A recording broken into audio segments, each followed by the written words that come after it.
All right, on education, President Julius Maada Bio told members of parliament that in 2021, over 600,000 additional children, especially girls, accessed schools, with over 5,000 additional qualified teachers recruited and given PIN codes. Health, he said his government has provided health insurance for all healthcare workers, regularized and strengthened the national drug distribution system, and expanded free healthcare services to school-going children, the elderly, and persons with disabilities. The economy, Sierra Leone continues to grapple with the economic impact COVID and other global crises brought. But President Julius Maada Bio said with sound economic policies and interventions, there is stability to the economy. He said critical public financial management reforms have kept the nation on track to recover from the pandemic and projected a 5% growth this year. Food security. President Bio said there are challenges, but his government over the last 4 years has extended the area of land under cultivation, supported farmers in a variety of ways, and increased production across the country. Tonight, we will unpack President Bio's speech and analyze it for facts and myth. My name is Samuel Wise Bangura, and this is AYV Sunday.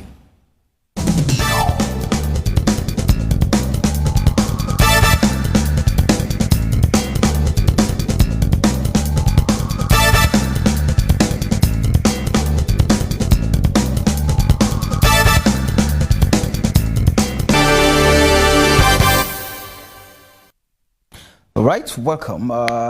Tonight, I want to welcome all of you on AYV television on channel 33 and Radio FM 101.7. Tonight, I have a star-studded panel to help me unpack the topic for the next 2 hours.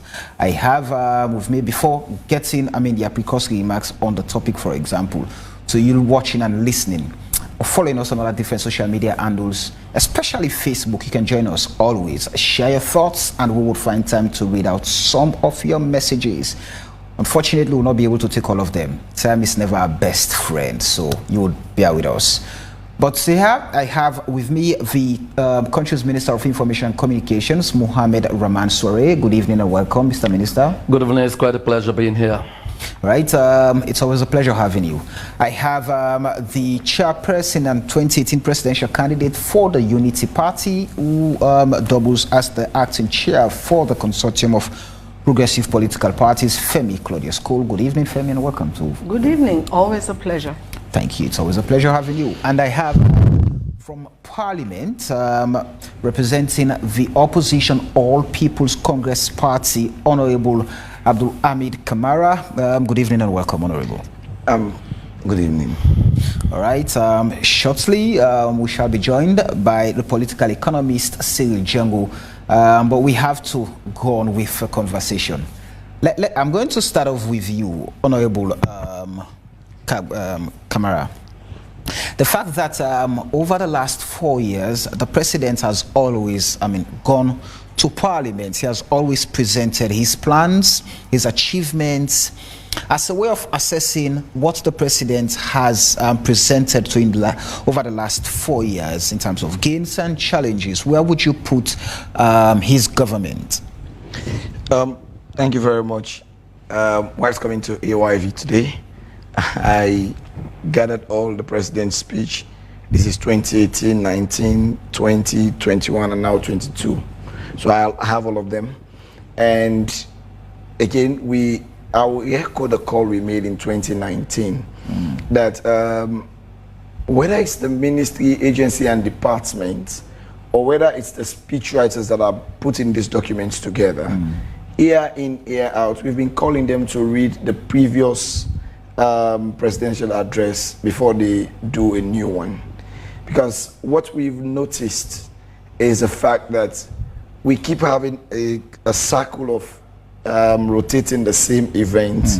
We keep talking about the same things we've achieved. We still keep talking about. In fact, they will tell you in 2019, for example, that we've completed the rehabilitation of pipes and in 2021 they will tell you we are sourcing funding to do the pairs of pipe, and in 2022 they will tell you by next year, in the next 5 years, we will have completed this project. So sometimes when you read all of the presidential address, you find out what you see is either a repetition of ideas, or you see a situation in which the government's programs are not lined up the way they're supposed to be, and it leaves us with no much advice sometimes to give president on some of the policies he wants to achieve, whether it's in education, whether it's in healthcare, whether it's in the area of the economy, whether it's in the area of agriculture. Because take for agriculture, for example, you see, we keep telling the Minister of Agriculture whenever it comes to Parliament that the problem we have in the agriculture sector is bare, it's right before us. How can you supply seed rice in July when the planting season actually starts in March and April and May? And you give fertilizer in August. Where will you apply that fertilizer? So it's an issue of the right timing for the right agricultural productivities. But when you go in, the president will accept that indeed we have this and this as a challenge. But the problem is, when you talk to the ministers responsible for all of this, they'll tell you the Ministry of Finance has not given us adequate fund on time. So it's the same issues that come up. One, for us, we've said it and we'll continue to say it, they should stop embarrassing the office of the presidency, because this is the greatest office of the land.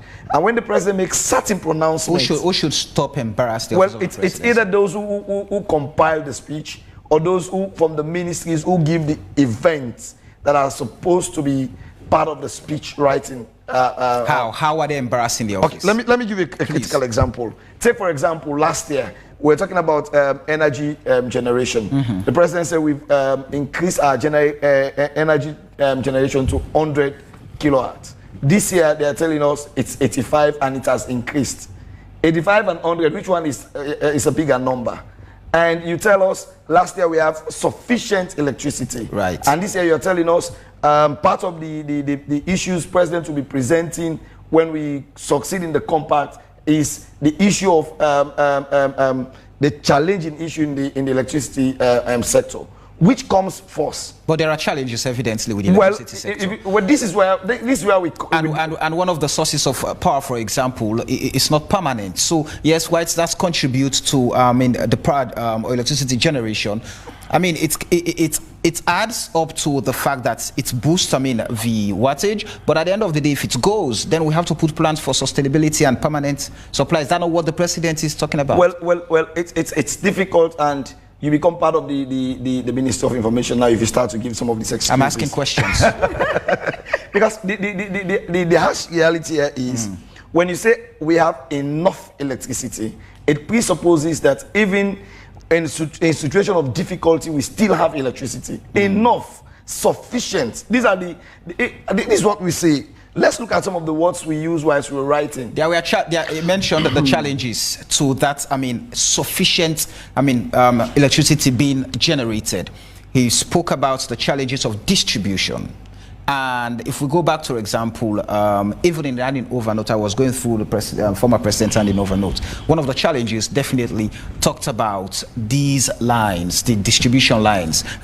People vandalizing, in permanent infrastructure meant to augment the supply of power and all of that. The president mentioned that. So we have it, but it cannot reach you because we have challenges. I can borrow you Go ahead. The 2021 and 2022 speech. Go ahead, and please. you find out that it's in the 2022 speech that the president talks about challenges in the distribution. Electricity is not sufficient if it doesn't meet the people. It's like me telling my wife I have enough money, but yet still I give 5,000 as lunch to my kids, 3 kids at the same time. What are you telling us? When you talk about enough electricity, it presupposes you have addressed all the issues around the energy sector, the lines.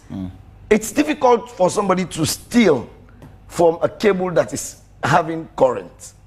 So the situation is there are inadequacies in the energy sector, for example, that presupposes a major challenge, and that is giving up a leeway.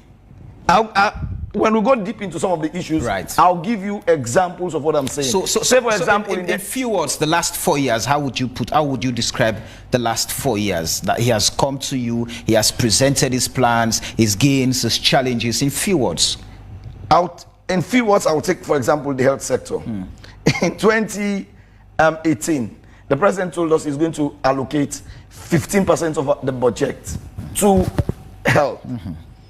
In 2022, now, we're expecting the president to tell us what he has achieved, what he has gained. But again, we come to 2022, and he's saying he has increased the budgetary allocation in the health sector. But this time around, the figure is 12. So we want to know what is increase. Is it you increase when the numbers drop, or you increase when the numbers increase? So which is which? And for us as members of parliament, critical-minded ones, what we do in this debate, we will not just look at what the president say, I am going to repair hospitals. No, we look at the figures. What he told us, because in 2018, in this speech, you see, I've read it over that, even the cover is not here again. This is where the president sets his program. Yeah. What it tends to achieve for 2018 and 2019 is here. Okay. And if most of this, like it tells us, is going to build training institute colleges for teachers across all districts. It's going to give teachers free tuition fee to empower themselves. All of these, you see, there are more gaps, and we are still saying, for us, some of us will not fault the president because he's been briefed in some of these achievements. But if those who are briefing the president are not doing justice to us as a nation, it's time we tell them. So you are saying over the last 4 years, the president has been deceived? Well, is that what you're in essence? No, what comes out, it seems he's been. Okay. I am in AYV and I don't want to be arrested. Stay with us. I mean, we just want to be, to be clear on things. Even before I get an opportunity, I could see the board game playing right away. Courtesy of Femi. These are two coppers bringing here against me. But you know what? I can find my own copper. All right. This is just I know. We would have a very decent and simple conversation tonight. Femi, let me bring you in.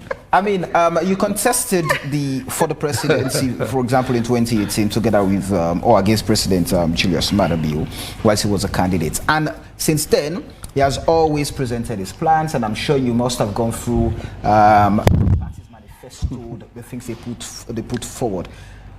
If we're to go to the things he has highlighted as successes or gains and the challenges in the last 4 years, where would you put the government? Am I grading them? Am I going to grade them from an A to an unclassified? I'm going to be very gentle and generous today. If I were to grade them, I would grade them, I'll give them an F. I wouldn't go unclassified, which is what I've been doing in the past. And it was actually an extremely painful process that I went through actually listening to the speech. Why would you say that? I think several times I've actually said quite boldly that the president should really do a review as to the goals of his speech writers.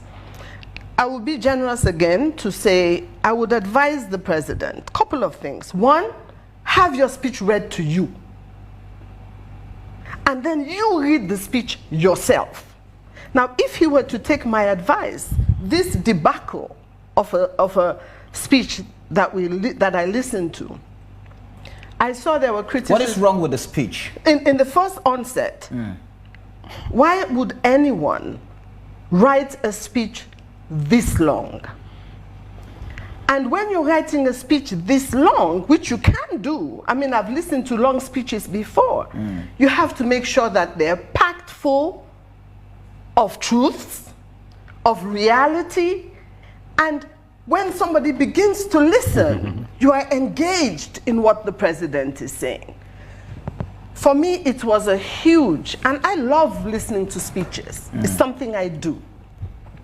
And I'm listening to the speech, and I'm thinking of the general public, the 7 million people who, at all times, we want to know what our president has to say. Now, if the members of parliament across the aisle were sleeping, So if they were not grabbing what the president was saying, then I feel sorry for us, the people, who had to then listen, decipher. I mean, I listened this for almost the whole day. I will put it off so I can just get a breather and then go back to it. Could that be as a result of the fact that we are a struggling nation and there are so many things and we must talk about, and the president has to talk about all of those things? Could that be the reason? No, I think that's one thing I was thinking about, because when I initially heard how long the speech was, well, I'm thinking that, well, maybe he's really covering a lot of issues.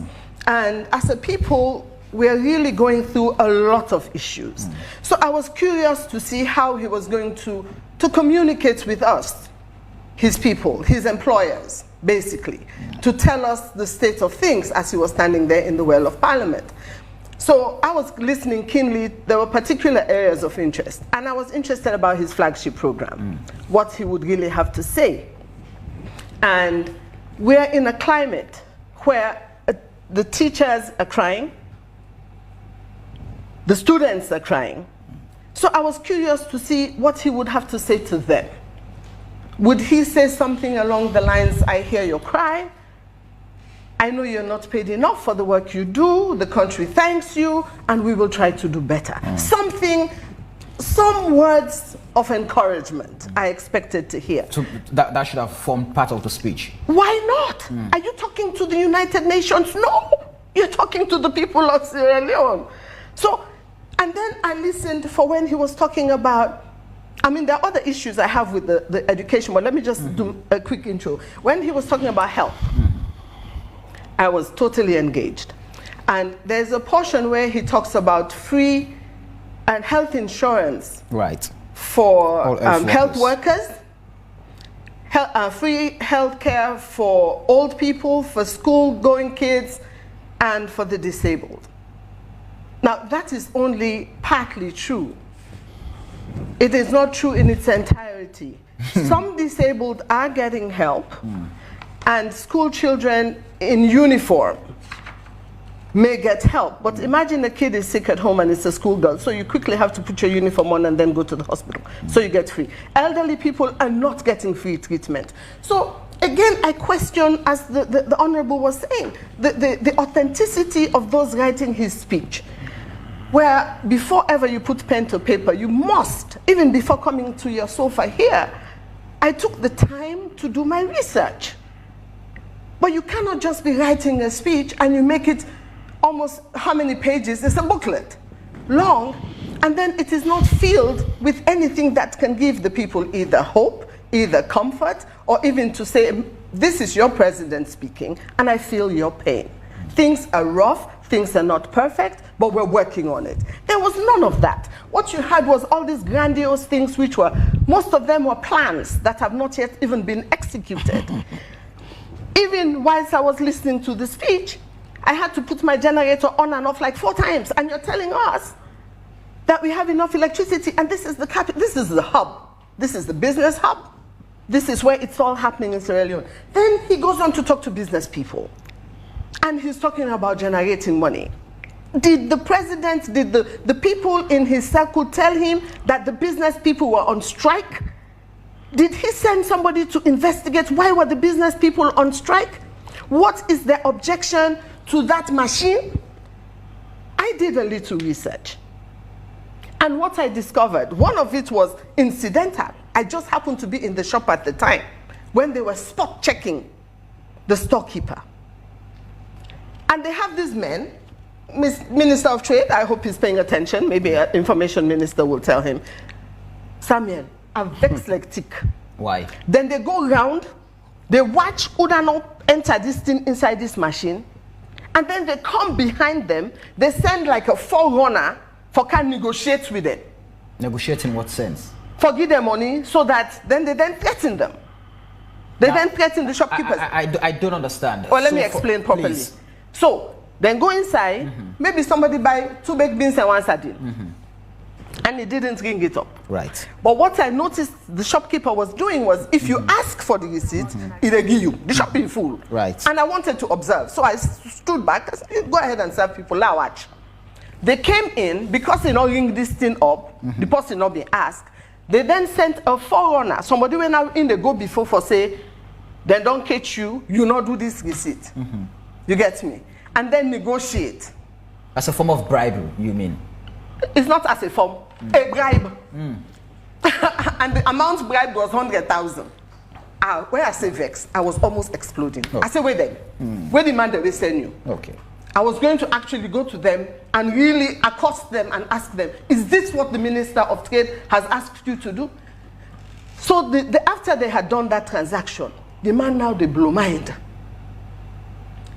If they blow mind, he say after we then don't paper we na customs.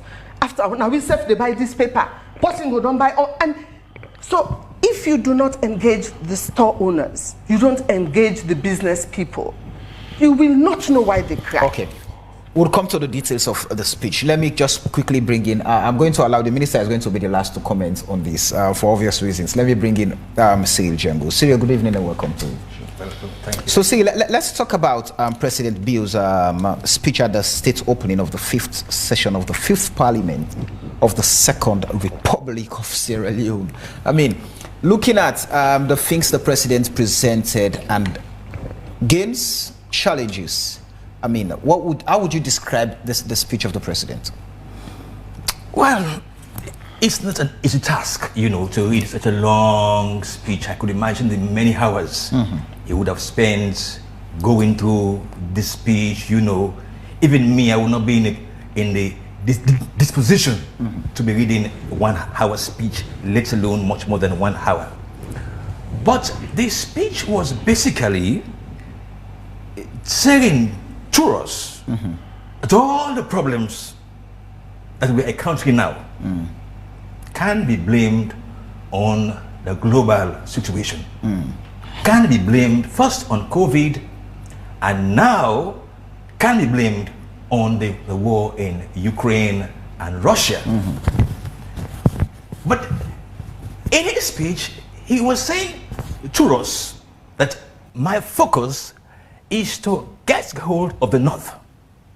It was peppered with lots of achievements done in the North as a means to engage and perhaps win the vote. Because as you know, in our politics, the SPP government is assured of the Southern votes.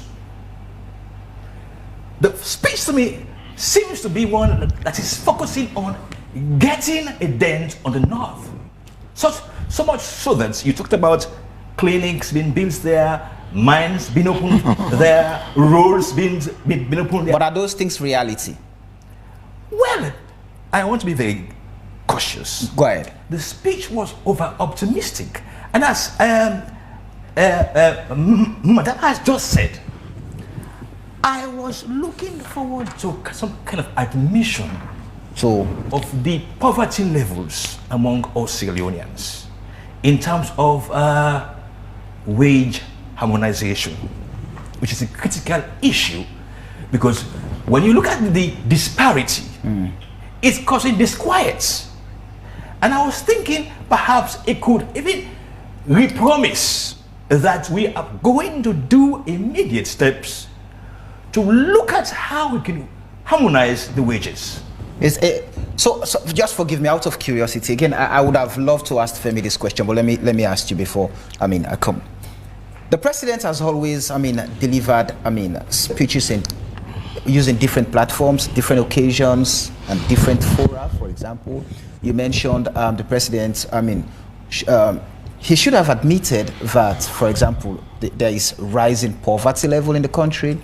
But if you go to the New Year's speech, he admitted that even, a few months ago, even Israeli prices have gone up, and he gave reasons. So was that not a better platform to have admitted what he admitted with regards to the current economic, crisis in the country?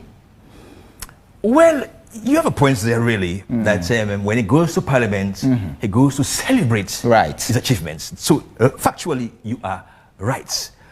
But for me, it was so over-optimistic. Now, he said, when he came to power, there were three key things he said he was going to be achieving. One, revenue mobilization was that. But revenue mobilization has been dented by, second, it says it's going to control inflation. And then he said, and I think we should all note that, he said he was going to provide disciplined leadership to manage our dire economic circumstances. One, he said revenue mobilization. Two, tackle inflation. And three, effective leadership. Now, that's part of inflation, even before Ukraine, because we are all blaming Ukraine. 2018, it was 7,500 millions to the dollar. By 2020, it had gone to as much as 10,000. But then there was no Ukraine, there was no Russia. And then by 2020, we were talking about 10,000 to the dollar. So you begin to wonder that Ukraine seems to have come as a blessing. We are on the first, watch this speech, the first two paragraphs are there. Global economic situation. But the issue I have always said, and I've said it to you and others. So amongst the three things the president promised, for example, you talked about revenue mobilization, you've talked about inflation and effective leadership around efficiency. Efficient and effective leadership around the economy. Yes. What would you say about revenue mobilization? Because the government will tell you we're on record for having generated the highest, in terms of domestic revenue mobilization. NRE is on record, except otherwise. Fantastic. Revenue generation. If Sierra Leone was generating 700 billion yuans in 2018, and now we're generating perhaps 11 billion, it's nonsense, because 2018, the value of the dollar to the yuan was there, 7.5. Now it's 15,000 yuans to the dollar. So whatever revenue generating, when you look at it in terms of the value, the value itself, it's nonsense. The president, I was thinking, should be challenging the bank governor to be working hand in hand with the finance minister to tackle his number one priority, which is inflation. Because without tackling inflation, fuel prices are always Is inflation unique to Sierra Leone at this particular point? Which is to say, we have to begin to produce much more. In the speech, so it's a global crisis, in terms as we of speak. revenue mobilization, I would have thought that he would have addressed the Tumabum Rise project, which would have been an effective means to shore up revenue mobilization. How? Because India has stopped on export of rice and wheat. Ukraine has stopped exporting. There's a dire need now for rice. This is a time we could have come out. That we started in 2020 with the Tumabum Rice project. And we can proudly say, at this point in our history, we are able to produce more than we can import. Fantastic. Well, I can tell you, we are now left to the bad winds of wheat shortage, especially when most of our wheat are coming from India and Pakistan. The few things the president mentioned with regards to agriculture, for example, and how we've moved from subsistence to commercial. We've mechanized that aspect. I read what the president, an excerpt of what the president said about the gains in the sector. Now, of course, there are machines, and the government is saying, you know what, for us to manage these things effectively, let's take them off government, hands. Let's bring in the private sector, which, for example, you have always been in support of when we've had conversations about bringing the private sector in some of these, projects. Government is saying, okay, go. You talked about the Tumabum project. The president in the last state opening talked about how much, I think about 50 million or so injected into the Tumabum project. And there's also, I think, about 34 million or so injected into the Rombe swamp project. And he talked, in this speech, he talked about the youth farm project. He talked about how they've supported farmers in a variety of ways. He also talked about how they've given, I think it's, I don't know if it's, I stand to be corrected, about 12,000, cashew. Nobody will correct you. Nobody will correct you. So with all of these things, with all of these things, and the president is now saying the land under cultivation. Exactly. Okay. So are these, in terms of production, should we be hopeful? 2022. You read the speech very well, you. I have to come here. Going through the speech, I had to go through like the speech, and he spoke about 3,000 cylinders of cashew and all that. You know, but let us be frank. I don't want to be involved in the. I will not be benefiting when power changes hands between these two people here. I will still be still here, a businessman. Agriculture is still a major problem for this country because we are failing to engage the rice importers to begin to redirect their investments in local rice distribution. Because if you have a local rice production, you would need those importers to chip in, well, not entirely, but gradually, to ensure that they begin to effectively manage the distribution. But let me tell you, Tumabom, there was not a word about Tumabom, but we know $34 million was spent on that project. A first cash, low lens, lowest cinema, how they go use this. Hey! Because there were machine rings, they created these machine rings. And I saw friends with whom we were sitting and drinking palm wine yesterday, gaining access to these ring machines and becoming overnight agriculturists. Suddenly, buying cars, building houses. That mean is that a way of saying the sector is thriving? People going into the business, because I read a report that says the next set of billionaires will come from the farms. Is that a justification? That I'm saying is that when the money has been earned, you will think that there is effective monitoring to ensure that we get the delivery of what we intended. But what we see individuals fantastically progressing while we still lack food self-sufficiency. And at this time, and I'm saying it to you now and to the nation, that in fact, India has stopped all rice exports. And that's as a result of the crisis between Russia and that's Ukraine. That's a major disaster. Now, I am saying, let us begin to see government policy in terms of dealing a hard blow on these guys who spent $34 million on nothing, and we still importing rice at a time when we should be reducing our rice imports. And even have we got to the foundation for that as a nation? Well, we are doomed as a nation in terms of how do we want to see change in this country. All right. Now, I was enjoying my friend here. Let us have realistic leadership in this country where they solve the problems. Because for now, what we see, my guy here is going to be more powerful in his arguments than my guy there. Why? When the tables turn, my guy there will be much more powerful in pointing the ills than my guy here. For God's sake, I'm tired. All right, stay with us. Let me bring in the mouthpiece of the state. There are a whole lot of issues being raised already. Their precursory remarks with regards to the statement delivered by the president to members of parliament sometime last week, Tuesday. So if we're to go, let's allow the government to assess itself with regards what the president presented to the nation. Okay, so let me make a few suggestions. Why? I could see AYV facilitating the board game already even before it starts. Because when you have the APC here, Femi's party, I don't know the name, I don't quite remember it. Just think of COP. Oh, COP. CUP. COPPP. Okay, so when I see that kind of arrangement, you already see it happening. So AYV is facilitating it, but never mind. Right. I'm more than capable to handle the issues that have been raised. Okay, so, I have listened, to my colleagues here. Few things ought to be noted. How all read, we digest it differently, right?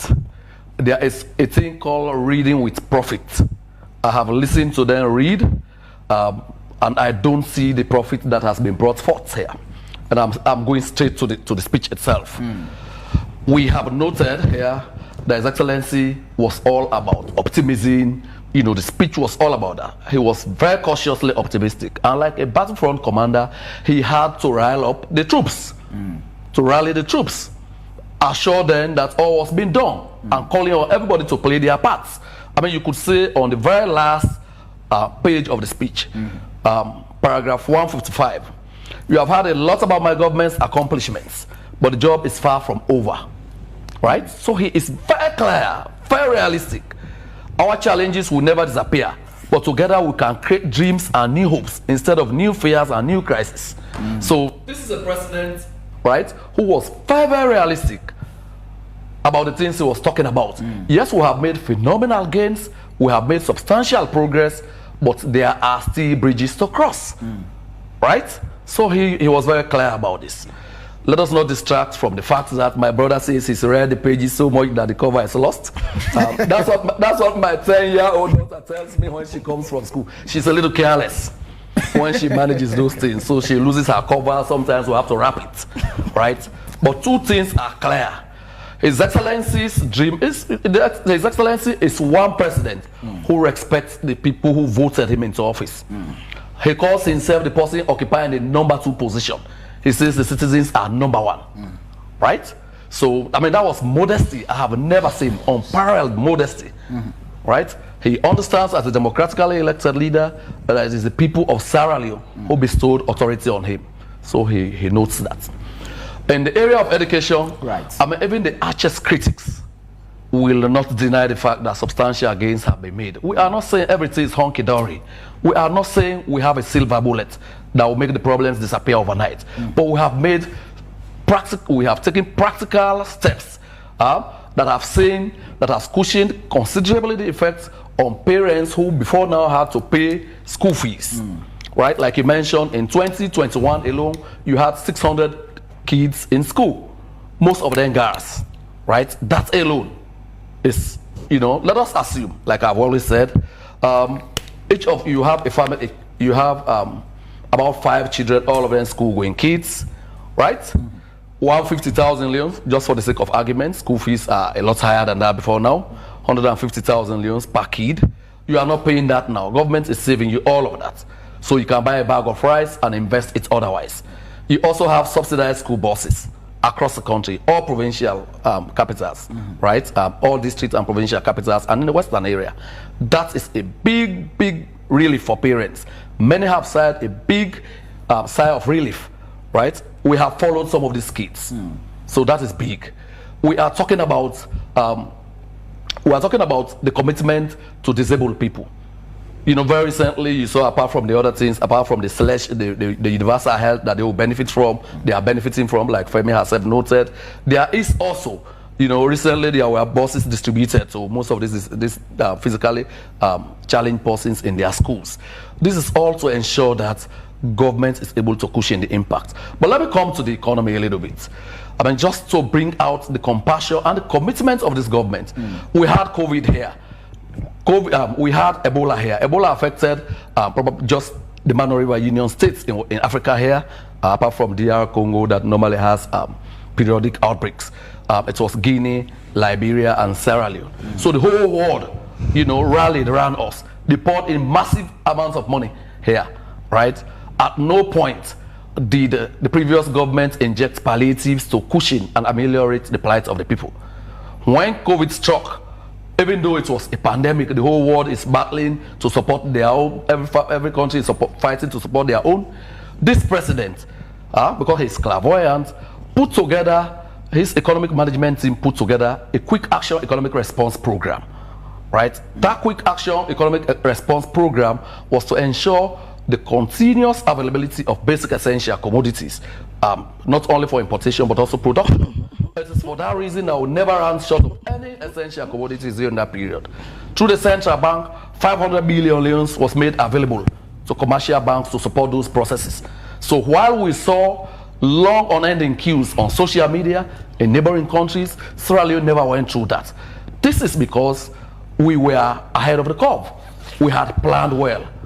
So the question now is, where did we not get it right? Because it appears the economy is actually becoming too hard for many Sierra Leoneans. The people who the president said are number 1. They are crying every day that things are super difficult, things are hard. So where did we not get it right? Well, we noted this.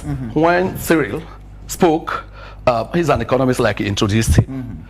He was saying, we have inflation, dollar was this. Right. But I am sure he caught his breath midway the discourse.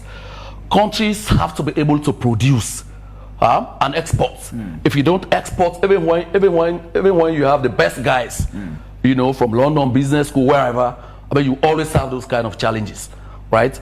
It is only very recently you followed His Excellency just commissioned the expansion of works at now the Marampa mines, right? So we are putting the mining sector in place.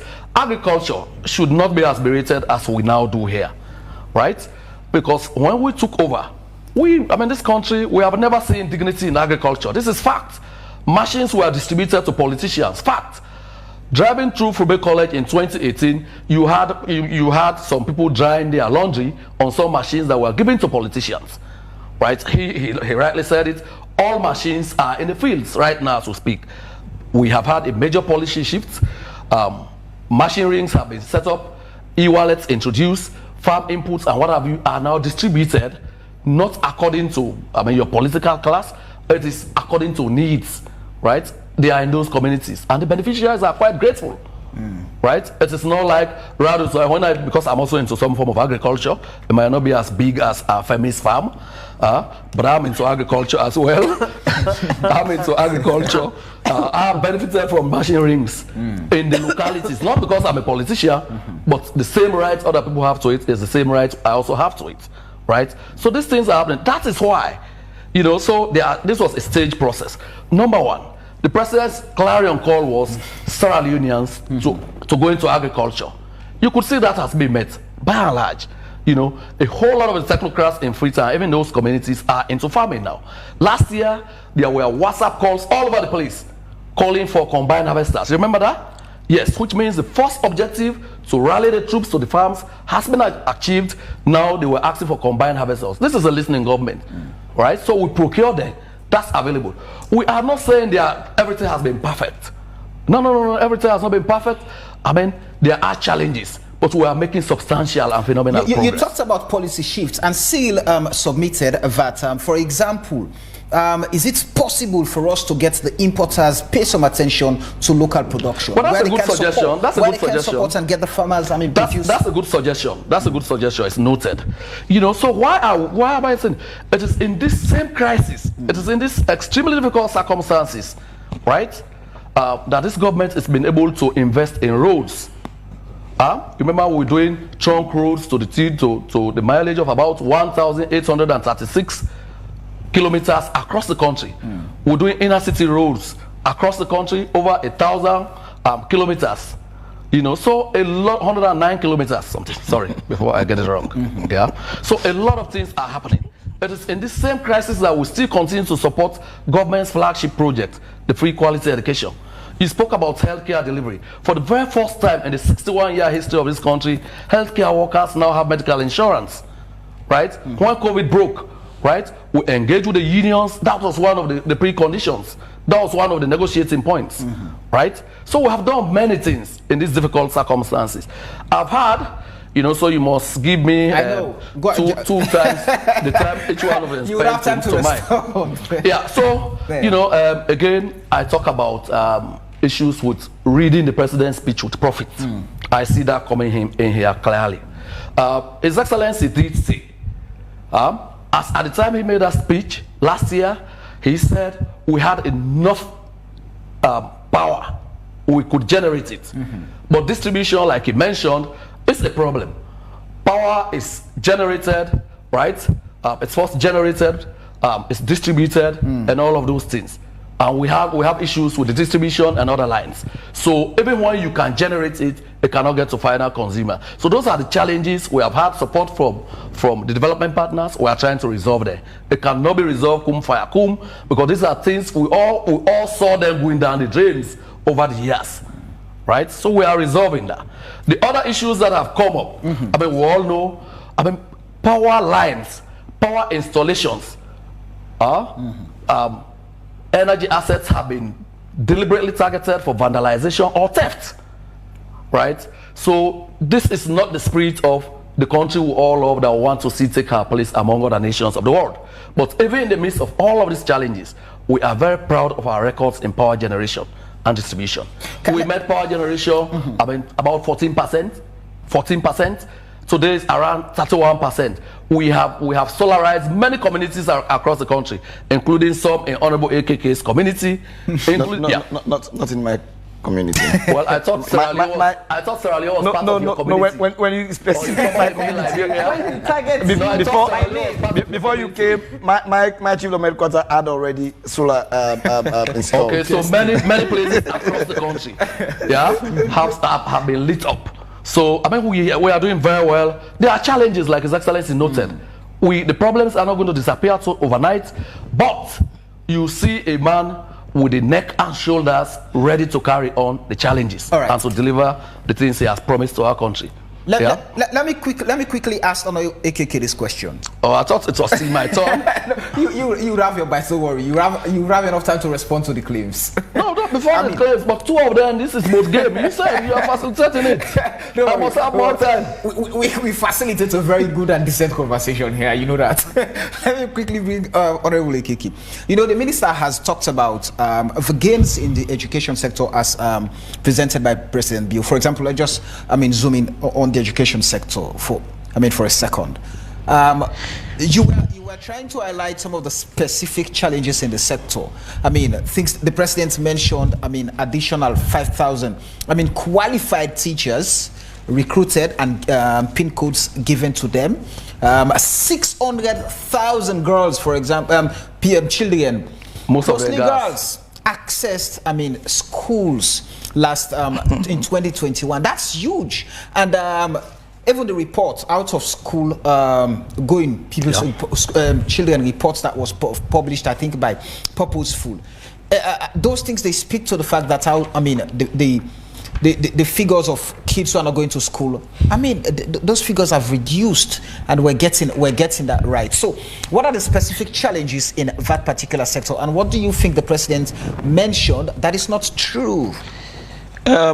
You know, it's interesting when we speak as politicians, and the fact, you know, sometimes I wonder how I became a politician, because I've always been. Are you regretting it? Well, I'm not regretting it, but I see myself having a huge challenge as a young person.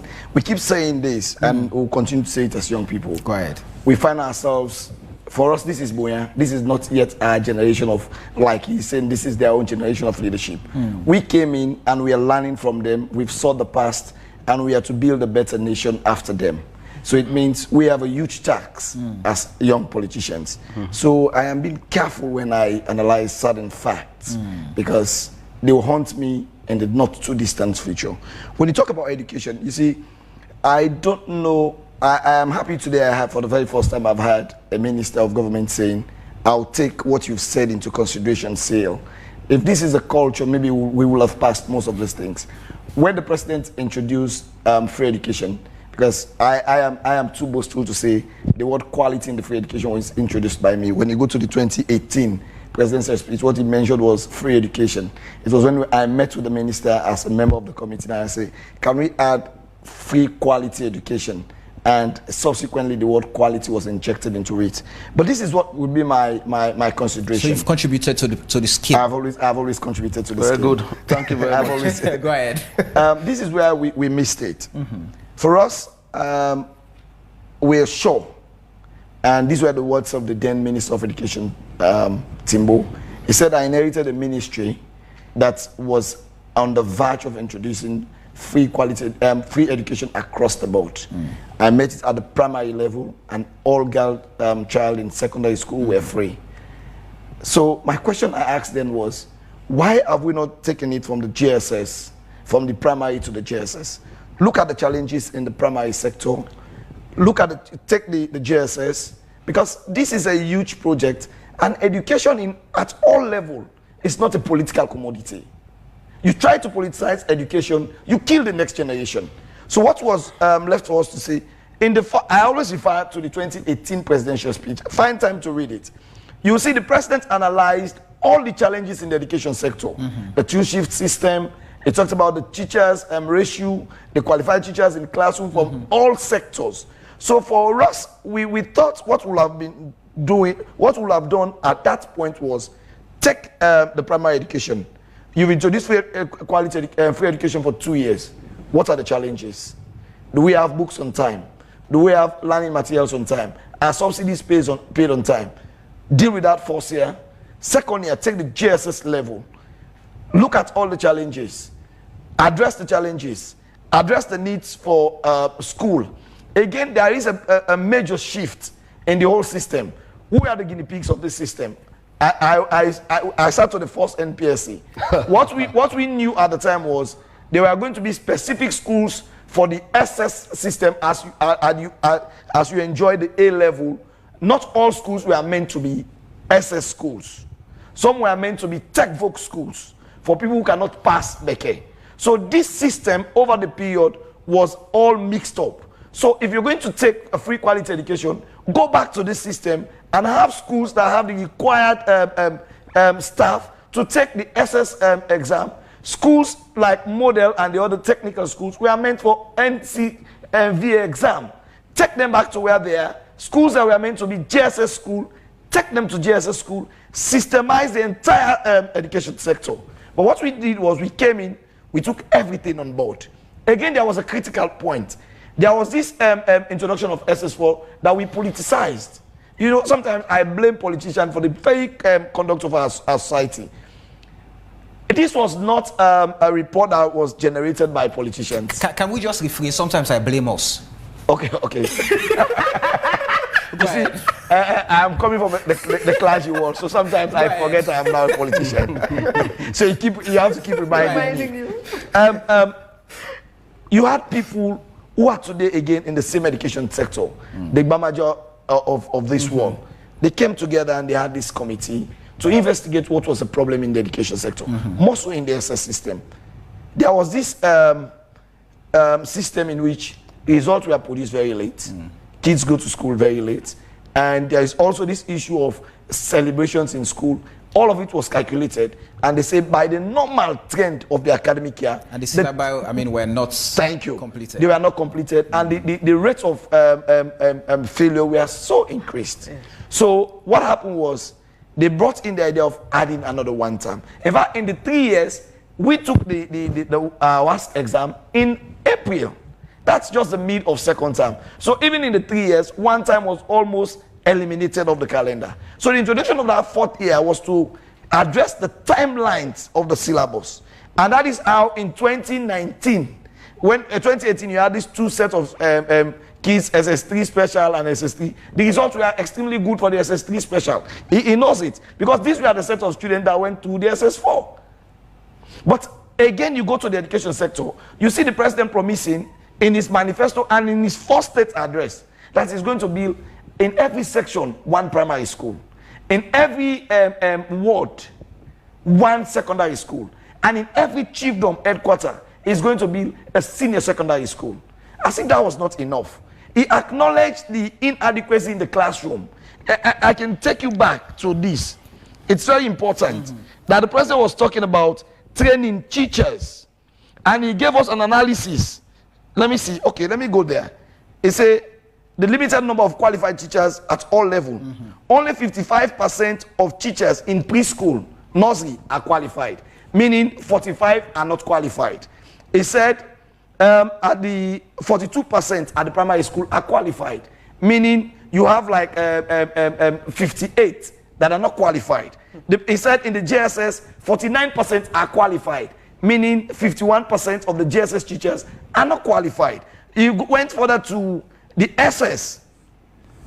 After all this analysis, the president proffered a solution that is going to create a teachers training college in every district. Why? It's not for political gain at the time, but to address these inadequacies that are here. And he went further to say he will give free scholarship to those teachers that will be trained. As we speak, not even a school, but one classroom has been added in my constituency. Rather, I am left as a member of parliament to do 5 schools out of my salary. Because there is a need. I have 3 chiefdom, and none of the chiefdom is having a senior secondary school. Okay. Let me just land. Quickly. And again, the president talks about, in the same education sector, it talks about a reform. And you know what? When we talk about this free quality education, I'll tend to also add the free cost education. Because all we do as a government is to pay the fees. I went to Bo. I am a member of the education committee.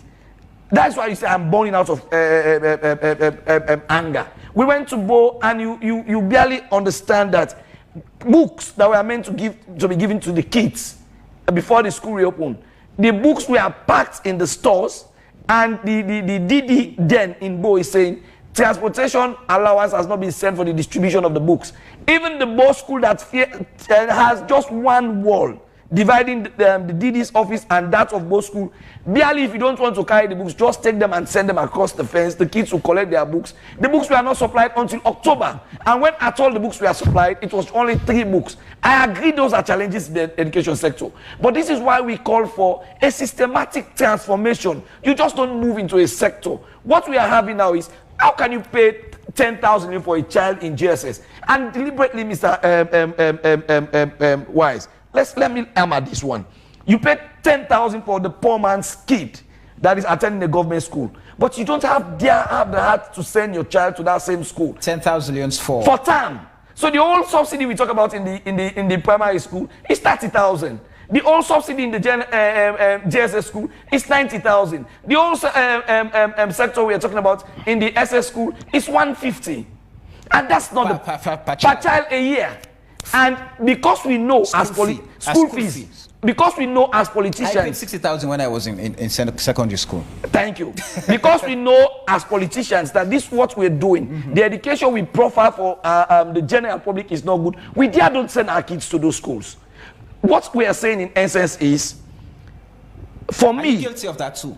Of course, I feel sad. So for me, what I'm seeing is a situation in which we want to trap the poor people's kids to remain poor and having less quality education, while we prefer our children with better education, and our kids will come again to rule the same poor people. It's wickedness. So let me ask you these questions just quickly. You've highlighted a couple of things the president mentioned since 2018. Now, those things, as against the realities, that were there. For example, you mentioned the lack of qualified teachers in every stage of the sector, from primary, from kindergarten, primary, junior and senior secondary school. You've given the percentages as mentioned by the president. Was that a reality? Of course, this is what the president... Was that a reality? What I do is, when I go for national discourse like this, I don't input my ideas. I analyze. To a committee that, a committee that goes out to ensure that, they check the status of things in the sector. In fact, you see these figures the president is giving. Again, you don't blame it squarely on the Ministry of Education, but it's total carelessness. So you're saying it's not correct? Well, this is what the president... I don't want to be one of the MPs that will say the president is lying. Don't give me problem. This is AYV. So what are you saying in essence? Because why I'm asking that question, for example... Can I speak to that issue? I'm coming just quickly. Yeah. Why I'm asking, for example, I have a letter in my possession from the previous Minister of Education, Science and Technology, the late Dr. Minkai Luba. He wrote that letter to the registrar of the University of Sierra Leone Fourbe College, for example, where he stated in his words, I will quote, "Education is in a sorry state of affairs." So I just wanted to check whether with that statement as against what the president presented to you guys, they're in sync. Okay.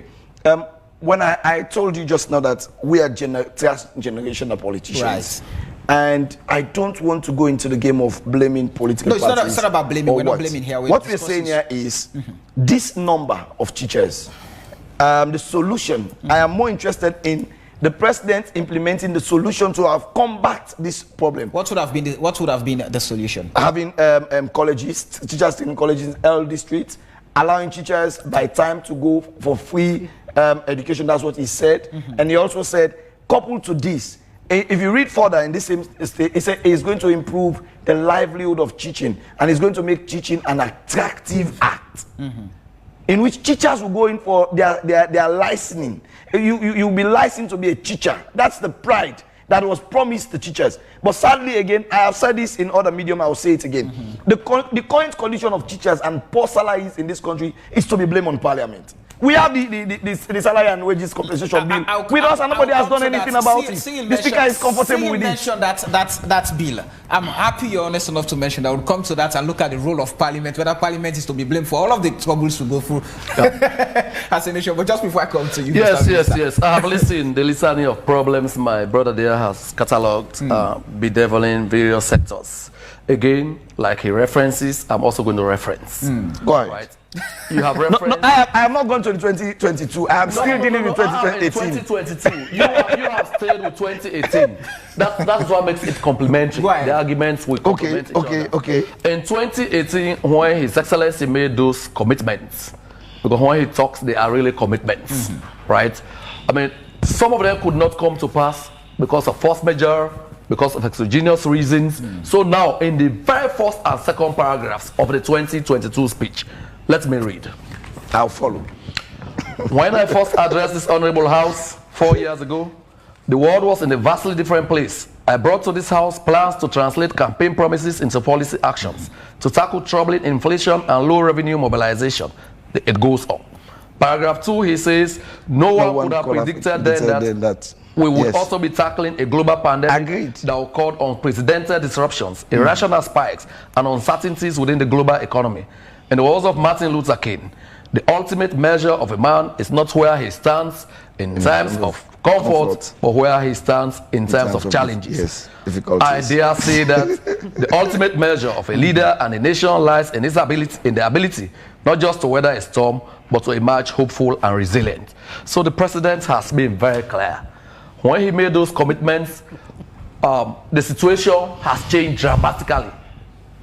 You know, the world we knew in 2018 is no longer the same world we live in.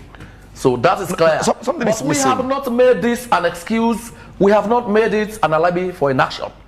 We are making all of the progress we are making in the midst of all of these challenges, right? You mentioned the school situation. Let us stay with the schools. You are aware, as per manifesto commitments, His Excellency did say he will ensure that the children of teachers who have taught in excess of 10 years, right, and who qualify for university will be given scholarships. That has been happening. Yes or no? No. No, I can tell you it's been happening. No. The beneficiaries if you give me time, I'll also analyze that. No. We can do what you give them is normal SLG like any other child. Yeah, but so they have preferential treatment. No, there is none. No, that is not what the scheme was talking about. That was not what the scheme was talking about. No, we said. All right. We said. Go ahead. I'll give you. Go ahead. We said the children of those who have taught in excess of 10 years will be given government scholarships. So it's preferential treatment. Even when you compete with other people, because you are in a leg up, your dad has taught for X number of years, you know, it takes you from the crowd, right? Yes, so that is in itself a good one. Let's not forget, there are also school feeding programs going on across the country in very, very impoverished and marginalized communities in all 16 districts across here. And you know why I'm very happy with that? When I say these things, this is for people who travel the country all over. I've just been around the country, my dear. Well, so let me say this. You know why I'm one of the president's loudest hailers when it comes to school feeding programs. I was myself lured to school by school feeding program. Bolgo literally attracted me to school. And I have stayed on forever and ever. Amen. So those communities where school feeding is dispensed, those parents and those kids are happy to go to school. They stay on. That is why a lot of people are attracted to school. Retention numbers are going through the roof, and that is what brings the concomitant challenge of building more school structures. My people say they have not seen school structures, but I was part of the commissioning of over 100 schools. I mean, that was shown here live on AYV TV with support from the European Union. These are things even the blind could see, but when you are so made up, you cannot be confused with the facts. This is the tragedy of our country's politics. Right? Yes, you wanted to ask something. Yes, let me ask the question about some of the things Honorable Okeke mentioned as promised by President Bill. So going back to, for example, the recruitment of teachers. The president in this 2022 mentioned that an additional 5,000 of qualified teachers have been recruited. And we all know the current status of teachers. They're complaining, they're crying that, there should be improvement of, their conditions of service. Did you take that into consideration? I mean, as government, especially going, because Femi was talking about, they have, I mean, the president has to acknowledge that the teachers are crying, the pupils are crying. You know? I've heard your cries, and these are the things we would put together or we'll do as a government to address your concerns. I honestly wanted to ignore Femi's. I wanted to ignore Femi's something, but I'm going to respond to it now that it has refused to go away. Number one, there is an ongoing trade group negotiation. That means the government cares. That is happening, and the teachers themselves have come out with a statement indicating that, right? So, I mean, this is going on.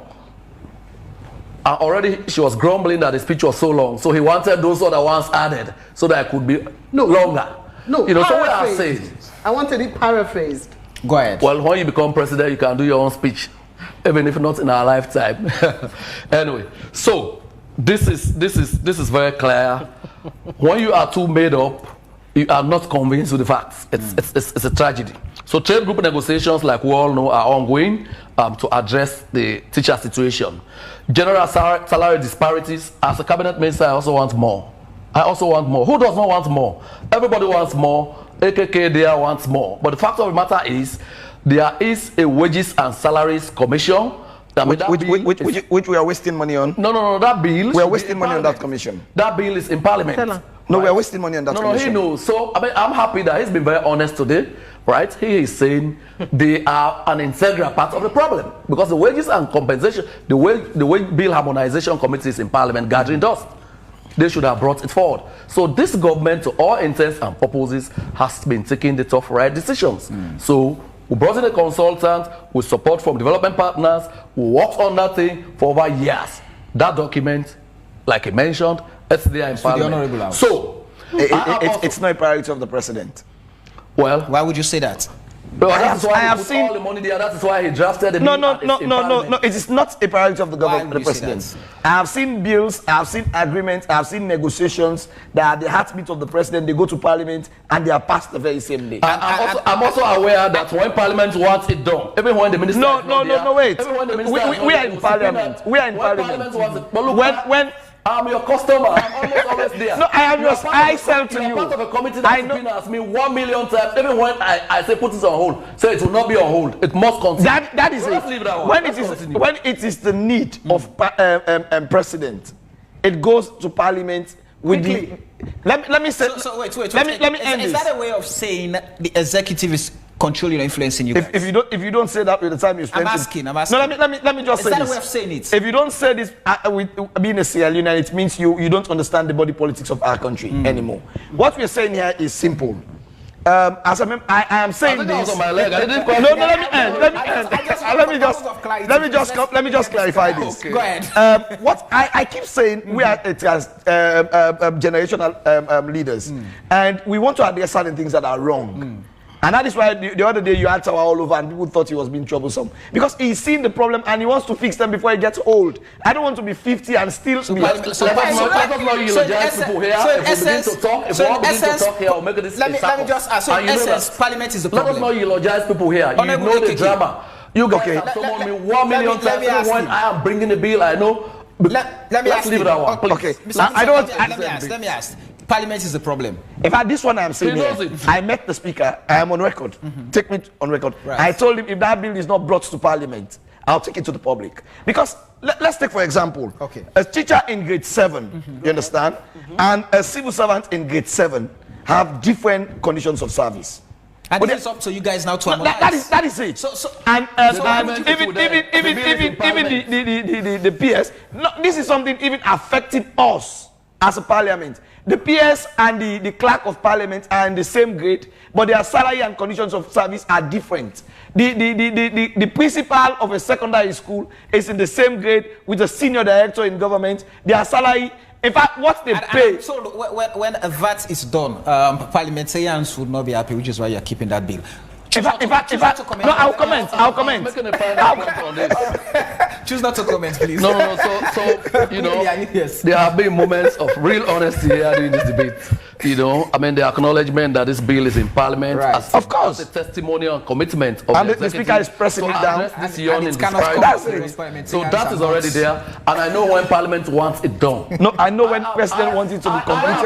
President Come on. I'm in a position. When Parliament wants it to be completed is when. Every day, Yes, go ahead. he knows it. When they have an interest in the bill, even when you get to the lockdown, you almost get into trouble. So let's leave that one. So it's in Parliament All right. for listeners and viewers to understand. So I'm very heartened that the NRA has been making a lot of progress when it comes to revenue mobilization. Let me just quickly hold you on revenue mobilization. That's where we'll move next after education. Well, so I was going to react to something she had said. She saw bribery with Yeah, her okay. own two eyes. Yes. As responsible citizens, I would expect you to report to the ACC rather than wait The AYV. after all this time to talk about it. Citizenship has to be, right? It has to be responsible citizenry. That's what I would have done. I would have called in the police. Okay. You know, but we're happy to make political points out of it here. We All missed right. an Femi, opportunity let's to hear resolve from you on it. education Well, waiting. and perhaps Now you want game in the boot. Now one grade in the Now you put. want game in the boat, so they call play more boat game. Look, he's talking here now that they're talking. We saw a teacher on your couch who complained, and he said very clearly that they do not trust SLTU in negotiating on their behalf. Ask him who they're negotiating with. And I saw them explain their situation, and we all saw that he got arrested. So which part of this picture doesn't make sense? so for just because of AYV was involved, let me just make clarity. No. So He was no, arrested from I your need to make- couch. the police felt somebody was inciting people, even disrupting We've the had normal conversation. running Not of about the schools. arrest. We're not talking about the arrest. Okay. We've had She conversations brought it with in. the teachers here. Like you mentioned, we had the interim head for the Solidarity Movement. Solidarity Movement. Exactly. And after all of that, I think a day two, the Friday to the Saturday when kids were to take their NPSC. We had the teachers here, a representative from the movement and a representative from SLTU. the SLTU. And they were in harmony that the movement's representatives, two of them, were part of the council as observers now, observing the negotiation going on with me. So if they're not happy, they'll come out. So that's where... That's No, what- just to let but- Femi understand how but- negotiations but go. let I've been me- involved let with me- these things let- for I about want- 20 years. What I want You to have say- people there who do not necessarily talk, but they give you materials What- to speak. Yes, So it's what- a harmonized group. It's a What I want united to and cohesive say group. here is, I am not actually talking to you, Mr. Go ahead. Minister. Go ahead, Madam I Femi. think this is an opportunity for us to talk to the public. Right, go ahead. And the Honorable has raised some very key issues. And he's on point, because if you're going to roll out such a huge program, and even the very first week in 2018, when we were talking about this free education, one thing that I proffered, but this government only listens to whom they want to listen to, was this is something that should be rolled out incrementally. So as you roll it out, you fix the hitches, you fix the glitches, and you fix the problems. But as they keep trying to convince us that they're a listening government, the only thing is they may listen, but it simply goes into one ear and it simply falls out on the other. Why would teachers be on strike? Why will people in SLET be on strike? Why will people in Stadium be on strike? They're striking because they cannot live a normal life. They're struggling for their daily living. And then you have this disparity in salary, where we all can see what they earn versus what the teachers are What do we earning. earn? We can see what the doctors are getting and what the photographers in State House are earning. This huge disparity is unacceptable. And if you're going to be touting quality education, what is the bedrock of your quality education, for Christ's sake? If it isn't the quality of the teacher training and the service, the provisions that you make for the teachers, where the teachers are committed. When your teachers are struggling, your teachers are crying, your teachers are complaining, there is no way that you can tell the public, look the public in the eye, and really tell them you're delivering quality education. It's just something that they say because it sounds attractive. It's not something that they do and they're committed to. Why in countries that call themselves the happiest countries in the world, teachers have the highest salaries? have the highest benefits because they realize that the teachers form the bedrock of your whatever policies you want to enact. They taught the lawyers, they taught the judges, they taught all of us. And to clarify with Mr. Minister, I don't have a farm. I plant a little pepper in my backyard. I have a garden, but I have a hospital. So that's what I have, and I am proud of it. So, and what our economist was saying, it's no good giving all these people farms. Are you going to take your cameraman here who does a fantastic job and tell him to go and do operations in Connaught? It's the same thing you're doing with the farming, which is why the president said not one word about Tomabom. Because it was just a photo opportunity. By now we should be seeing production. How long does it take rice to germinate, for rice for us to eat it? He said not a word. He was mute about it. So, and in his speech he talked about Vietnam. Vietnam for what? I will ask the question, was Vietnam to go buy rice? Buy expertise? Buy combined harvesters? We have experts here in Sierra Leone that they can engage, that are publishing, that are talking, but they're just not listening. So there are gaps in the speech. There are gaps, and we're not going to be afraid to say that there are gaps, there are untruths. He's talking about insurance for the doctors. They haven't gotten it yet. It might be in negotiations and the medical workers, but it hasn't happened yet. So why would all those things find their way into a speech? Which was why the president put everybody to sleep during the speech, because it was not relatable. You couldn't identify things which you can grab a hold of and say, yes, we president the woke. It was like a manifesto that just had no ending. Let me bring So, you were sleeping during that speech? You were quite I was waking the IG. The IG was sleeping. I waked him up more than 5 times. Oh, okay, the IG. But so the people for whom it was intended, he was on duty for something else, eh? No, the rest of Parliament was awake. I saw the APC was quite energized. and my uncle was also sleeping. The Honorable Alpha. Everybody was very energized. I watched it on YouTube. Many of them were sleeping. Who was sleeping? No, he was not sleeping. He was reading alongside the president. I said Let me bring many in of Cyril. them No, Cyril. He said I was not. Why are we the speech and the economy? Because literally that's one of the most challenging areas we currently have as a nation, the economy. Do we have the monetary and the fiscal policies to put the economy on the 5% projection growth projection the president gave? Well, government made a masterstroke. Let's be very fair. They made a masterstroke policy last week, and it was shocking. They were demanding and are demanding that all these major mining companies should begin to buy fuel in dollars. That's fantastic. These companies are supposed to have their liabilities in forex, in the US, in London. They can easily take from those reserves and buy. That's a masterstroke. Let us see whether the government statements would bring results. Right. Because saying you think they should begin to buy in forex and actually ensuring they do it are two different things. Right. When I see any prospects on the economy for now, I think the government has to have a determined focus on what it wants to do with the economy. Bank governor has been saying about the new currency denomination. And it's like as if we've been taken for a ride, because we would have expected by now that monetary policy has been unfolded. So we begin to measure how we react. But it's like as if it's dying. And I went to the bank last Friday and I was shocked to receive crisp 5,000 US notes. You know, I was thinking perhaps it should have been That new 5 US notes. That again, Parliament would have to come in, but let me allow you. I know that way, guys. So, the economy, there has to be the bank governor. Yes. Actually engaging the Minister of Finance to effect policy. And there has to be a work for Parliament, because I've just learned from the Minister of Information.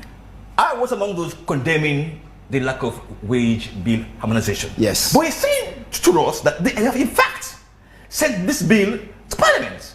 To the honorable members. I now somehow deflated. Because the government is supposed to take the heat. You are supposed to have ensured we harmonize the bill since 2019. Now it's 2022. And now we are hearing that the bill is somewhere in Parliament. And you were asking whether the executive was controlling Parliament, for which the Honorable respectfully deferred to give you an answer. But we need you guys there to take the message home. responsibility. Because as far as we are concerned as citizens, government don't really want to harmonize bill. Okay. We need that bill to be harmonized now. And what's the problem? I thought you should tell us what is the reason why. There are bills currently in Parliament that maybe the executive would want, for it to go, for example, the gender empowerment bill. I know my guys. I know what Can I? But just quickly, let me come in before. Okay, let me before allow it you ends. quickly. You're talking about the economy. I think I have not touched that. We are where we are today in the economy because we had people in. Can you just quickly first respond to the reason why the new loan has The been bill is not. introduced? In fact, interestingly, that it's a whole compendium of events surrounding the economy, the new loan. So if you give me time, or I'll wait until you give me time, so I'll explain that. Or else, you see, what I normally do in Parliament is, when I have this opportunity of being in the media, I bring out issues Parliament don't want to talk about, and I make them national issues. I remember I had the issue of the SUDLAP agreement. I was here and I told you, if that agreement is not taken to Parliament, I'll go right around this country and tell Sierra Leoneans. And you got it. And there's this company that is working on in Sierra Leone. We've privatized to them and we don't know what they're making. And you got the bill. And I forced it and it came out. So I am a proud Sierra Leonean. So is it possible for you to force the wages and compensation? As long as the media is So that means this is a listening government. No, it is not. In fact, what happened, the sad reality out of that bill is, it is parliamentary, but the sad reality is, on the day I had advocated for it to come, on the day it came, I was not given the bite. Okay. But sadly, in that agreement, I want the minister to know, that one has passed us now. So let me keep that and just focus on this on the economy. Okay. Exactly, Okay. please. My brother is saying around the issue of the economy. Yes. Where we missed the shot was in 2019 we had of COVID. COVID had never reached Sierra Leone. We called on the team in the Ministry of Finance. Can you please come? So we chart the way forward. We have economists. We have specialists in the world. I want to say this Parliament is not. It's not one that will just say this is Parliament. We have experts. Are you saying it's a house of technocrats? Of course. I thought it's for the very first time, we're having a PhD holder in economics who is not a Dominion degree holder. I want to clear that. And he's been a lecturer in South Africa for a very long time. We have this kind of people. So we called the bank governor to come. Can you come so we understand what is happening? If you're coming. He's talking about when Ebola came. The bank governor only implements, monetary policies. Let me just some of these things too that would affect or bring into effect the macro or the fiscal policies. Correct? If I am not an economist, but I know what destroys the economy. Go ahead. We had this situation. And we called on the Minister of Finance to come. He also turned Parliament down. This is the Speaker ruling that the Minister of Finance will come to the well of Parliament, and we did not see him. But this is what happened. So when you say you did not see him, is this a way of Parliament saying you are just giving up your powers? Well, this is the first question. I don't want to be arrested. I have said this many times. We had this situation. You cannot be arrested for responsible free speech. President Bio is champion of free speech. That is why I want. That is why I want. Arrested Blacker, right? No, that's why I want to be guided. So Blacker has said on record that you must stop inciting him. When he gets into trouble, you all sit in the comfort and convenience of your homes. That's why so you that's a jailed bad man him. talking sense, eh? That's No, why my kids are still young. I'm being very careful. The situation we have is. Our economy up to 2019, the dollar was going up, but it was at a very slow pace. And we all believe that we're going to recover the economy soon. But this was a sad error that happened. We had a situation in which the loan was not in the banks. No reshunt. I have met with the bank governor on 3 occasions on this matter. There was no reason, a proffer, why the Leon was not in the banks. But rather, he told us in our faces, as members of parliament, that the only option is left with is to print new Leons. I said, Mr. Bank Governor, if you cannot address the issue, if you don't identify the issue why the Leon is not in the bank, printing more Leon means you're doing inflation. You're just creating inflation. He said, well, that's the only option left. Well, as if that was not enough. You're talking about the 500 billion that was dashed to business people. In fact, up to date, we're still asking the Ministry of Finance and the Bank Governor to give us a list. That is where the economy collapsed. You brought in money to cushion the business people. The money was taken to the commercial banks on a percentage of almost 0 to 8% loan that was supposed to be given to business people. The commercial banks took the money and gave loans in dollars for 25 or 30% to business people. And the business people, some of them who could not get the money, how can you imagine BRAC Sierra Leone, who is not a business person, also benefited from that loan? What are they importing? The loan was tagged for importers that are bringing in essential commodities. But this money was given to BRAC. Is BRAC bringing any essential commodity? It's a money laundering,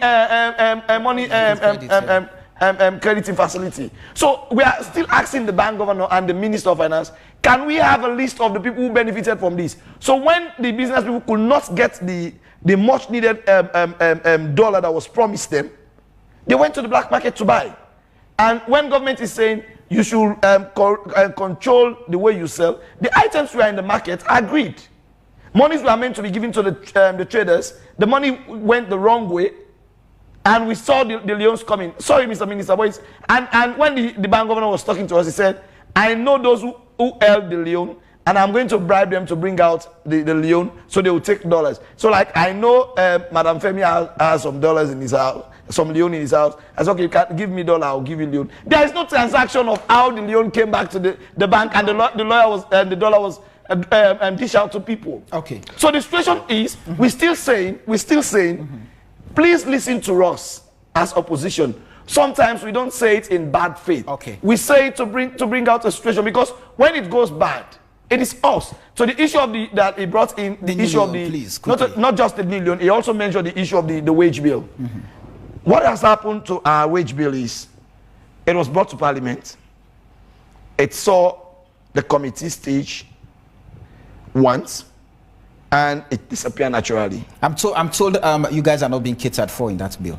Well, it's for me. It's good. Like I said, it is good. Choose not to no, it is good. It is good. We are not even mentioned because we've not treated the issue seriously. All right. Yes. Our people are suffering, and we have not treated that seriously. Let me quickly bring you in on that. Yes, he made a very big revelation. Yes, about on the 500 billion Leons. But that fund really, as we should know by now, was World Bank and IMF during the COVID crisis, who said, instead of you paying, you're servicing your debts and paying for your debts, use that cash for that year to shore up your economies. That was our way, at least.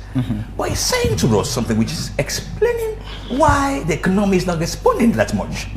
That those who were the intended recipients of this cash were simply not getting it. And in fact, the banks that were supposed to distribute the cash were simply overcharging, because it was supposed to be 8%. Do you know what happens? What happens with the economy?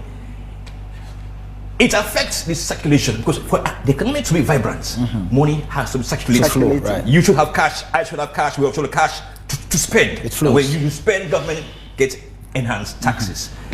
If it is certain individuals who are getting that cash, maybe 5 or 6 of them, it stimulates the economy itself, because not 5 or 6 people are going to concentrate the economy around them.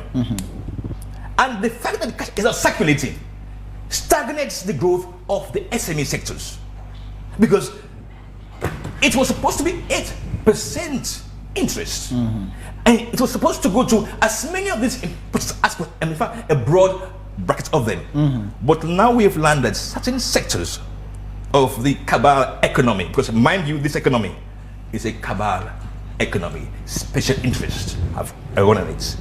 I think the bank governor and the Minister of Finance have to explain to Parliament who have been the recipients of this cash. Because I say, and I say it now, for any economy to grow, money has to circulate widely. And when it circulates widely, there is enough spending and income that also encourages government to spend and get higher taxes. Okay. All So right. we will respectfully ask, because I am not here to defend any party. I will not be benefiting when power changes hands. But for God's sake, we need to know who have been the beneficiaries. And the Parliament has to clearly explain to us what's happening to the wage bill. Because as we've said, So do you want to, what would you do, just quickly in 10 seconds, we need to take a break and bring in our audience. Okay. What would you say to Parliament? Parliament's failure to actually get, for example, say the Minister of Finance, the bank governor, to come to them, and they've called, but they have the powers. I always say, I mean, Parliament is the most powerful organ. Don't we have the powers when we invited VB and we passed a ruling on him? So what are you and, saying? And for the very first time, and this is what I keep saying. So you're saying you're not, I mean, the powers you have, you're not exercising it. You see, this is where democracy, this is a misroad of democracy under this How? government. When you have a situation in which the leadership of the parliament, when it comes to the frontmen of the ruling party, are so succumb to the dictates of the executive. Is that not how it has always been? No. This I have not been in that parliament Okay, you're before talking now. about your I am parliament talking about now. my parliament. This was insulting.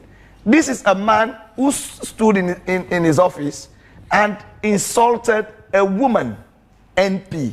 And she's the We're not oldest going to open- female. we're No, not I going to don't want to open go into old that. wounds here. And We're she not was going to brought stop to Parliament, and Parliament unanimously agreed that if you spend a weekend in CID, before he could even come to the VP's office, the man was released. Okay. And nobody came to us again to explain what is happening. How powerful is that Parliament? The bill, Powerless. the wage and compensation. for me, I think that we have to have for the economic to be effective, we have to have a very robust parliament. And the speaker has to be there to umpire things, not to sort of side on issues. I worked in parliaments for half a decade. And traditionally, the speaker is there to protect government. So I think if the economy has to grow, then we have to know what's happening to the wage bill, a very strong speaker, and what's happened to the 500 billion loans, special credit, a strong speaker. Where we don't have a strong speaker, I am afraid we will not never know. Stay with us. Stay with us. Let's quickly go for a break, and when we come back, we shall be taking some of our followers' comments into the conversation this evening.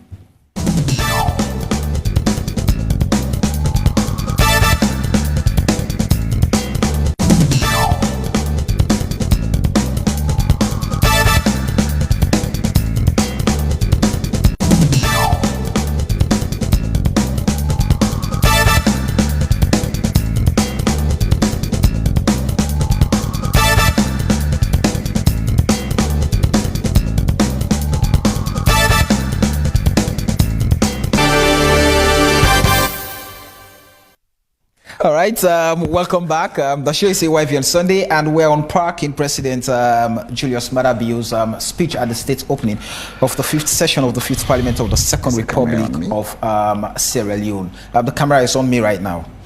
So Amara Alpha is saying on Facebook that I stand for freedom of expression, doing what you believe in, and going after your dreams. Many thanks to HA the President, Bio of the Republic of Sierra Leone, for the introduction of the free quality education for our children, strengthening electricity, revamping the agricultural sector, massive construction of roads, massive support towards the health facility, rebuilding inclusive governance system, reviving the country's economy, cleaning the country's law system, and changing the bad image of Salone out there. Indeed, the 4 years of President Bio in governance are more than the 11 years of the former administration. Okay? So the minister said we're facilitating. So when I was coming, before the show started, somebody was telling me, me want to say on the APC. Okay, so here is what somebody is saying now is now AYV is the wing of the President's Information Department. Perhaps you should be paying or something. We'll see. We'll talk to COP. It's quite interesting, guys. All right, here in McKinney, Mas B. Jallo is saying, here in McKinney, we enjoy 24-hour electricity.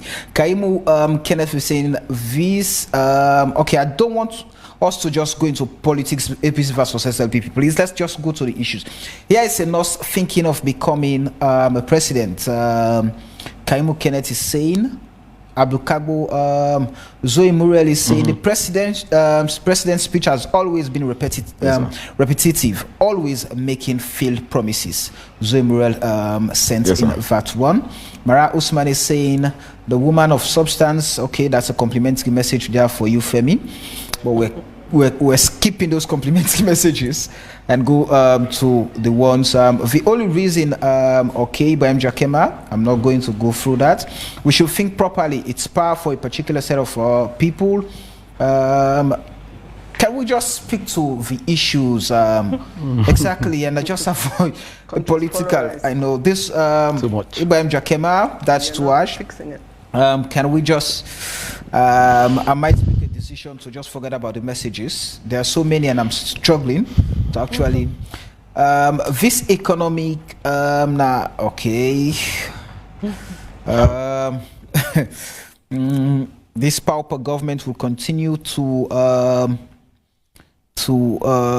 okay, we're not when it's time for the fake degrees, we'll come to that conversation, but we're not discussing fake degrees right now.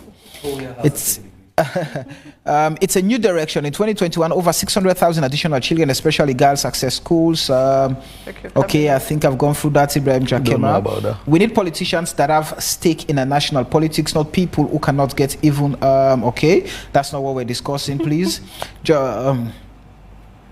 Thank God, Information Minister, you are there to tell Mr. President that things are difficult for us, the ordinary Sierra Leoneans or otherwise. Amadou Kabo is saying that. How many of our politicians are business men or women who import goods from Dubai, China, USA, UK, Italy, Turkey, etc.? But both young and old politicians in the country are focusing on politics and political instead of engaging themselves in business to help boost the country's economy in the country, like what other politicians in the sub-region are doing. I believe that when an upcoming politician is poor, there's 10 chances for that politician to be corrupt and misguided when he has the power. All right. Okay, Wiseman, honestly, the speech of President Bio was well organized and analyzed. We, the meaningful Sierra Leoneans, did not appreciate him for having touched every MDA without the 4 years of the new direction government in terms of development. Finally, he has commissioned 66-year-old Mabili Bridge yesterday, which the former administration, okay, I will leave it at that. Ronald George Tony saying, if the citizens are number one priority, then why then they are not feeling the impact of the economic benefits of the president, as mentioned in his speech? If the benefits don't reflect the masses, then who is number one? Ronald George Tony. Okay, because of time, I'm going to take at most 5 more messages. I have no doubt in you, Mr. Minister. Okay, I will leave that. It's a complimentary message. Mr. Minister is aware of it. Once they deny it to me, that's why you read it. Okay. First target is to scale up production. The importers will surely join the queue. We are getting there slowly. We have to show the willpower to increase production and productivity. Then the importers would see the sector more relevant to invest. In the next 2 years, we will be talking about competitiveness in rice production. Alhaji Yaya Mansari sent that one. We need to wipe out these two. Okay. That's a decision for you to make 2023. We wouldn't get it right if the government does not harmonize its wage bill, reduce the size of cabinet, buy less expensive cars for MDAs, and audit and okay, the guilders will skip that again.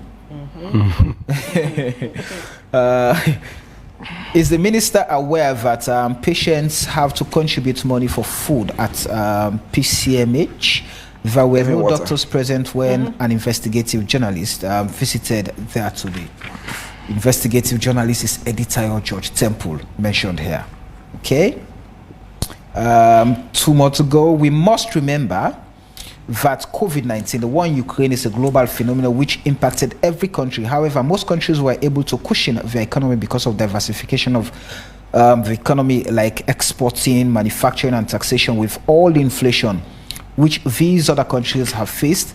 However, in Sierra Leone, we depend on donor funding and bank loans or grants, and we do not generate revenue for our reserves, and due to lack of our exporting nature, we are always going to struggle and rely on aid from donors. Final message I will take, I think Sierra Leone lacks the culture of maintenance. That's why we're facing lots of challenges to make plans sustainable for the country. Lots of white elephant projects, and I'm not sure it will stop. Where is the sustainability? Michael Fuller is saying, guys, so many messages. Unfortunately, I can't go through all of them. We have to hold the messages down. AKK, let me, Honorable AKK. Honorable. Now, with all that we've said here, and with all that the president has told Sierra Leoneans during the state opening of parliament, where do you see Sierra Leone in the next year with a 5% growth projection? I wonder where the projection, that projection of 5% is going to come from. I wonder. Because I have said this, and I know the minister reads a lot. It will take his time to read all the president's speech. In 2018, he told us he's going to diversify the economy. He's going to boost agriculture and tourism. But interestingly, what has happened in the agriculture sector is very interesting. In the first year, he highlighted the problem. And the second year, he told us we're buying tractors and food and everything, privatization of the agriculture sector. But in the fourth year, when we expect to have a hill, the president told us he has now gone to study how to do this agriculture.